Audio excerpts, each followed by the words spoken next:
Hi friends, ఇది వచ్చేసి నా మ్యారేజ్ అయినాక మా ఫ్యామిలీలో ఫస్ట్ ఫంక్షన్ అయితే ఇదేనండి. నాకు వచ్చేసి జూలై 24th అయితే నాకు మ్యారేజ్ అయింది. తర్వాత వచ్చిన ఈవెంట్ ఏంటి అంటే మా అక్కకైతే డెలివరీ అయితే జరిగింది. ఇది వచ్చేసి ఆగస్ట్ 29th అయితే పాప అయితే పుట్టిందండి. మా అక్కకి సెకండ్ పాప అనమాట. ఫస్ట్ పాప పేరు వెరోనికా. సో ఈ ఈవెంట్ వచ్చేసి పాపకి బార్సాల్ ఫంక్షన్ అయితే చేస్తున్నారు. 21 days అయితే ఈ రోజుకి అయ్యింది. సెప్టెంబర్ 18th 21 days అనమాట. సో ఈరోజు అయితే మా పాపకి బార్సాల్ ఫంక్షన్ ఉయ్యాల్లో అయితే వేస్తున్నారనమాట. ఆ రోజు అయితే చాలా హ్యాపీగా అయితే అందరూ ఉన్నారండి. చాలా బాగా కూడా బార్సాల్ ఫంక్షన్ జరిగింది. హాయ్ ఫ్రెండ్స్, నేను వీడియో షూట్ చేస్తుంటే అందరూ ఏంటి వీడియో షూట్ చేస్తున్నాను అనుకుంటున్నారు.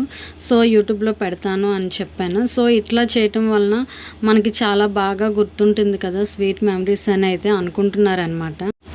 ఈ అక్క మ్యారేజ్ వీడియో కూడా నేను షూట్ చేసి యూట్యూబ్లో పెట్టాను. 2021 ఆగస్ట్ 18th అయితే అక్క మ్యారేజ్ జరిగింది. అది నేను ఆల్రెడీ యూట్యూబ్లో అప్లోడ్ అయితే చేశాను. దాన్ని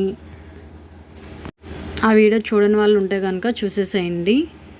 ఇంకా పాస్టర్ గారు వచ్చేసి ఇంకా ప్రేయర్ స్టార్ట్ చేద్దామని చెప్పి అందరినీ అయితే పిలవమని చెప్పారు. నేను ఇక్కడ బయట మా హస్బెండ్ అలా మా అమ్మయ్య బావగారు వాళ్ళందరూ అయితే బయట కూర్చున్నారనమాట. ఇదేంటంటే చిన్న ఇల్లు. సో లోపల అయితే ప్లేస్ లేదు, చూసారు కదా, ఆల్రెడీ ఇరుకిరుగ్గా ఉంది. సో ఇంకా అందరూ అయితే లోపలికి అయితే వచ్చేస్తూ ఉన్నారు. నెక్స్ట్ ఇంకా వెంటనే ప్రేయర్ అయితే స్టార్ట్ చేసేసారు పాస్టర్ గారు. సరే, ప్రార్థన చేద్దాం.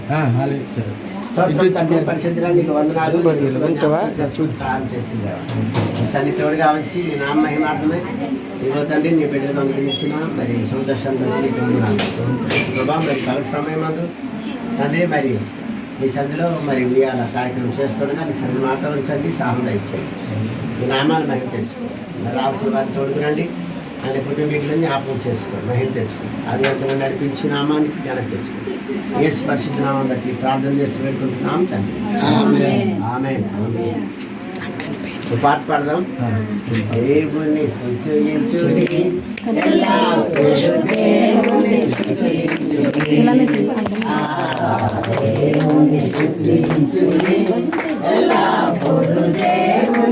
పట్టణమును కాపాడని ఎడల దాన్ని కావలి కాయువారు మేలుకొని ఉండుట వ్యర్థమే. మీరు వేకువనే లేచి చాలా రాత్రి అయిన తరువాత పండుకొనుచు కష్టార్జితమైన ఆహారము తినుచుండుట వ్యర్థమే. తన ప్రియులు నిద్రించుచుండగా ఆయన వారికిచ్చుచున్నాడు. కుమారులు యెహోవా అనుగ్రహించు స్వాస్థ్యము, గర్భఫలము ఆయన ఇచ్చు బహుమానమే. యవ్వన కాలమందు పుట్టిన కుమారులు బలవంతుని చేతిలోని బాణము వంటి వారు. వారితో తన అంబుల పొది నింపుకొనిన వాడు ధన్యుడు. అట్టి వారు సిగ్గుపడక గుమ్మములో తమ విరోధులతో వాదించుదురు. దేవుని స్తోత్రం. హల్లెలూయా. దేవుని సన్నిధిలో మరి భక్తుడైన సొలొమోను రాసినటువంటి కీర్తనలో మరి ఒక ఇల్లు కానీ, ఒక పట్టణము కానీ, ఒక కుటుంబాన్ని కానీ కట్టబడాలి, అది క్షేమకరంగా ఉండాలని అంటే దేవుని యొక్క కృప, దేవుని యొక్క ఆశీర్వాదం ఉంటే తప్ప అది ముందుకు జరగదు.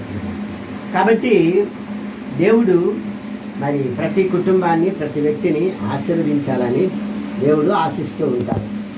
కాబట్టి దానికి అనుగుణంగా మన సొంతంగా మనం ఏమైనా చేసుకుంటున్నాము, మన వల్ల ఇది అవుతుంది, మన వల్ల ఇది జరుగుతుంది, మనమే ఇది అంత చేసుకుంటున్నాము, మనం చేసుకోకపోతే దేవుడు ఎక్కడ చేసేయగలడు అని ఎలాంటి ఆలోచనలు ఉండటము అది మంచిది కాదు. కాబట్టి సమస్తం జరిగించిన వాడు దేవుడే. కాబట్టి దేవుడు నిర్మించిన, దేవుడు చేసిన, దేవుడు కాచినటువంటి ఇదంతా కూడా దేవుని యొక్క ఆశీర్వాదం వల్లే అది జరుగుతుందని మనం భావించాలి. భక్తులైన యోబుకి చూసినప్పుడు, యోబు ఆస్తిలో భూజు దేశంలో ఆస్తిపరుడై ఉన్నప్పుడు ఆ దేవుడు తనకి మంచి బిడ్డల్ని ఇచ్చాడు, ఐశ్వర్యం ఇచ్చాడు, ఆ దేశంలో గొప్ప ధనికుడుగా చేశాడు. మన దేశంలో దేవునికి ఇష్టకరమైన, దేవుని భయభక్తులు కలిగిన వ్యక్తిగా కూడా అతడే ఉన్నాడు.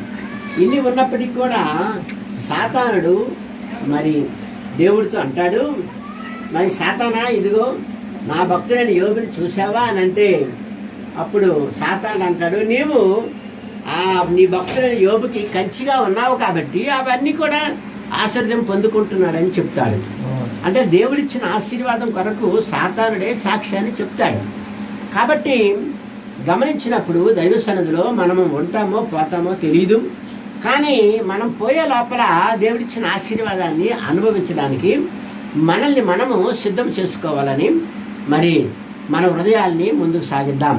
కాబట్టి దైవ సన్నిధి తండ్రిగా, తల్లిగా, అలాగే వారి కుటుంబ సభ్యులు అందరూ కూడా మరి ఈ రీతిగా ఈ యొక్క ఉయ్యాల కార్యక్రమం చేయటంలో మరి దేవుని యొక్క ఆశీర్వాదము కొంచెం ముందుకెళ్తున్నారు, కానీ ఇంకా ముందుకెళ్ళాలి. గర్భఫలము ఆయన ఇచ్చినటువంటి బహుమానం. ఆ బహుమానము మరి యవన కాలమందు పుట్టిన బిడ్డలు బలవంతుని చేతిలో బాణాల వంటి వారట. మనం చాలాసార్లు మగబిడ్డ కావాలని కోరుకుంటాం, కానీ ఇది లోకంలో ఉన్నటువంటి పరిస్థితి. లోకంలో మగబిడ్డని ఎందుకు కోరుకుంటారంటే, వాళ్ళు చచ్చిపోతే వాళ్ళకి పిండాకూడి పెట్టి ఆ యొక్క వైకుంఠం పంపిస్తారని ఒక నమ్మకం ఉంది లోకంలో. కానీ కుమార్తెలు కూడా పంపించగలరు, కానీ అది అర్థం కాక పూర్వం దినాల్లో మరి 4 లేక 5 బిడ్డలు ఉంటే చాలు అనుకునేవారు. ఆ తర్వాత కొంతకాలానికి 2 లేక 3 ఉంటే చాలు అనుకునేవారు. మరి కొంతకాలానికి మరి ఇప్పుడు ఏమొచ్చిందంటే 1 ఉంటే చాలు అనుకుంటున్నారు. కాబట్టి ఇప్పుడు కొంతమంది ఏమవుతున్నారంటే, బిడ్డలు లేకపోయినా పర్వాలేదు, ఎక్కడో ఒక బిడ్డని దేవుడు ఇస్తాడో ఆ బిడ్డని పెంచుకుంటే అదే చాలు అనుకునే పరిస్థితి కూడా ఇప్పుడు వచ్చింది. అయితే ఎందుకనంటే మరి ఇది లోకంలో ఒక మనస్తత్వం జరుగుతుంది. కానీ దేవుడు ఏం చెప్తుందంటే, యవన కాలమందు పుట్టిన బిడ్డలు బలవంతుని చేతిలో బాణోల్లాగా ఉంటారు, ఆ గర్భఫలము ఆయన ఇచ్చిన బహుమానం. కాబట్టి ఈ బహుమానమును మరి గడిచిన దినాలు మరి మంచిగా చక్కగా పిల్లకి ఆపరేషన్ జరిగి ఆ బిడ్డ మరి జన్మించడం జరిగింది.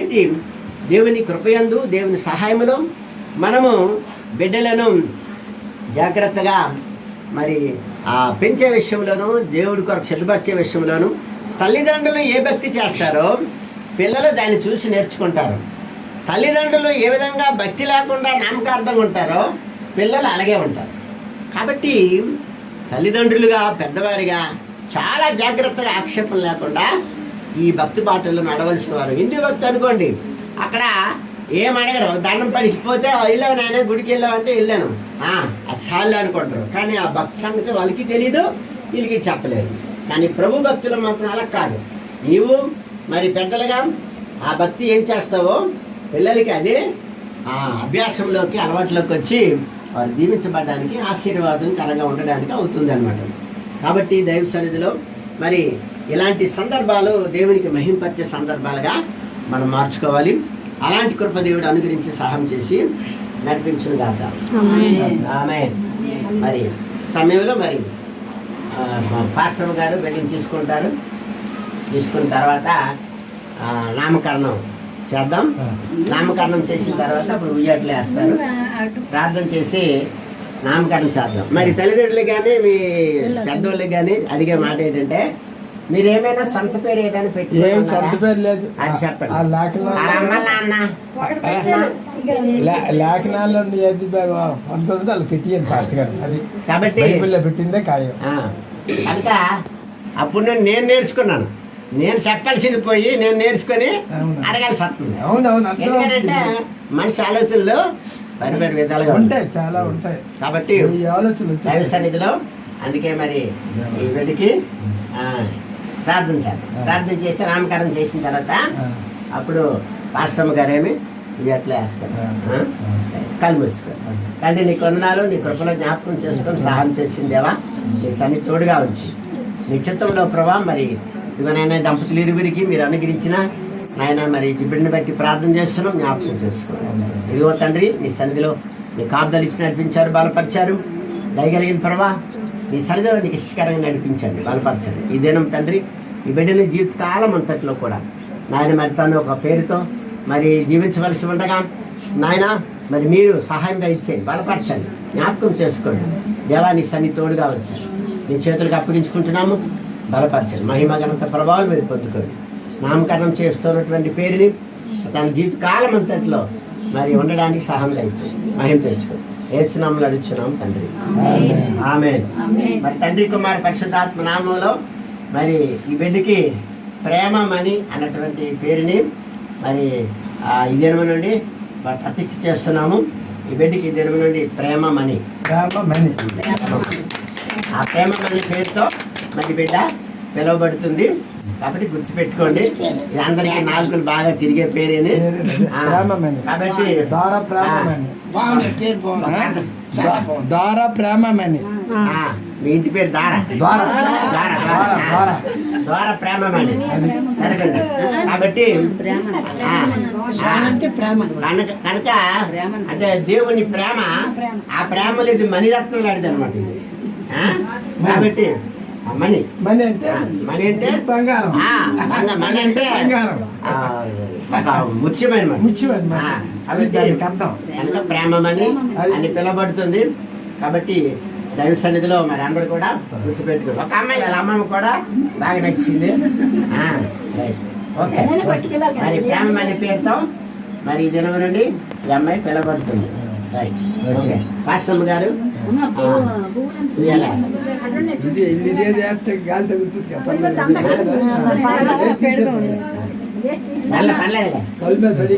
ఏది లక్క ఏది ఎక్కడ ఉంది?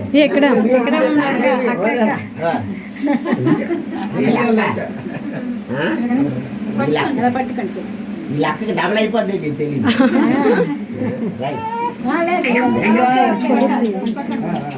ఓకే, తండ్రి కుమార రైట్.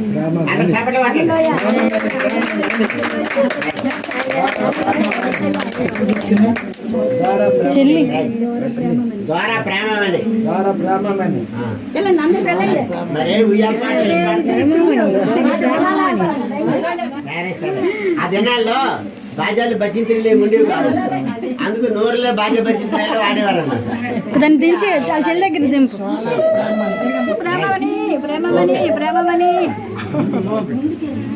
మొహం మీద వేసి అందరూ చూస్తున్నారు.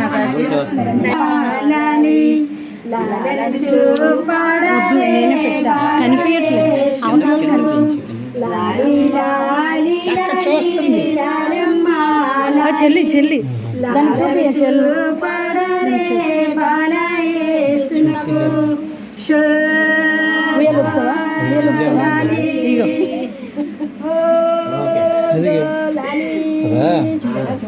ఇక మీ పని సరిపోతుంది. ఇది మొదలు చాలా చూస్తుంది అది. ఇది మొదలు సవ్వు కామన్ తిప్పలు కాదు. కాబట్టి ఎందుకు అడుగుతారో తెలీదు, దేనికి నవ్వుతారో తెలీదు.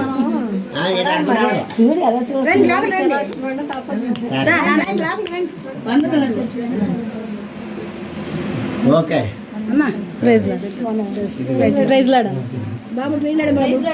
సరే సార్, ఇలా పెట్టి సరే. మరి తేజస్ ప్రార్థన చేసిన తర్వాత అలాగే పాస్టమ్మ గారు కూడా ప్రార్థన చేస్తారు. మరి ఆశీర్వాదంతో ముగించుకుందాం. ప్రార్థన అందరూ కళ్ళు మూసుకోండి, కళ్ళు మూసుకొని కళ్ళు చూస్తారా, చుట్టాలు లేరా చూస్తాయి, ఇవన్నీ ఎందుకు? స్తోత్రాలైన పరిశుద్ధమైన మా తండ్రి, మీకు వందనాలు, స్తోత్రాలు. నీ మంచి దేవుడు ప్రభా, నీకు స్తోత్రాలు చెల్లిస్తున్నాం.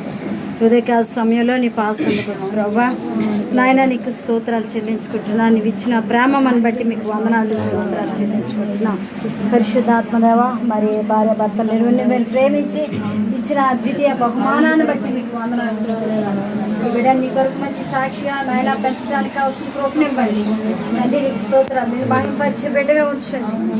ఆయుష్ ఆరోగ్యాలతో నింపండి. పరిశుద్ధాత్మదేవ, నీ దయందు ప్రభా మనుషుల దయందు వర్ధిల్లడానికి సహాయం దయచేయండి.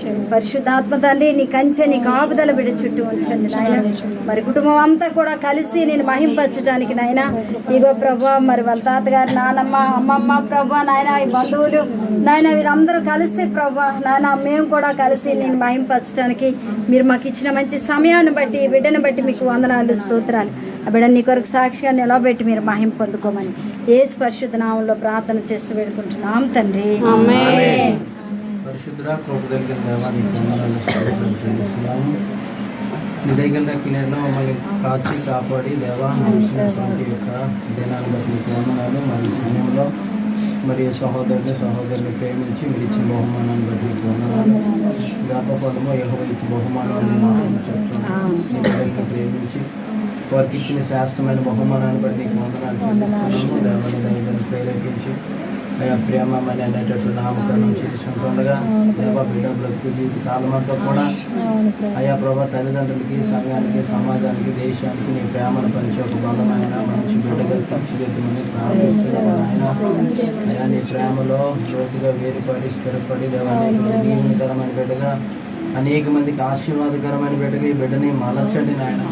దేవా నీ నామంలో ప్రభావ ప్రతిష్ఠించడానికి మీరు చూపించే నీకు వందనాలు. అయా బిడ్డను మరొకమారు నాయన నీ సన్నిధిలో ప్రభావ ఆయన బిడ్డను ప్రతిష్ఠిస్తున్నాం. తన బాల్యము యవ్వనము అయా మధ్య వయసు వృద్ధాప్యము ఆఖరి శ్వాస వరకు అయా ప్రభా తన జీవితంలో అనేక మందికి నాయన మాధుర్యమైన ప్రేమను పంచిపెట్టుగా నిలబెట్టండి.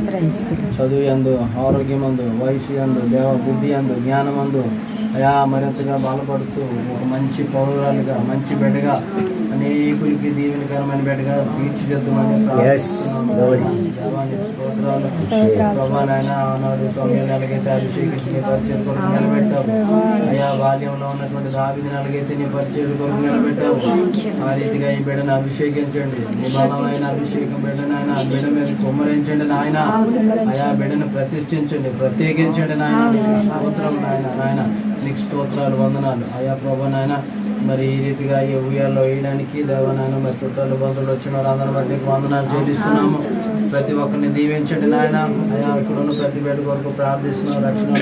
రక్షణ మంది దయచేయండి నాయన. ప్రభా నాయన వారిని మరింతగా మెండని దీవెన ఆశీర్వాదాలతో కుటుంబాల పరిస్థితులన్నింటినీ మీరు దీవించి ఆశీర్వదించండి. ప్రభా దేవానికి స్తోత్రాలు చెల్లిస్తున్నాం. మీరు ఇచ్చిన శాస్త్రమైన సమయాన్ని బట్టి నీ నామానికి వందనాలు స్తోత్రాలు చెల్లిస్తున్నాం. ప్రభు అయిన యేసు నామములో అడుగుచున్నాము తండ్రి. పరలోక ప్రార్థన.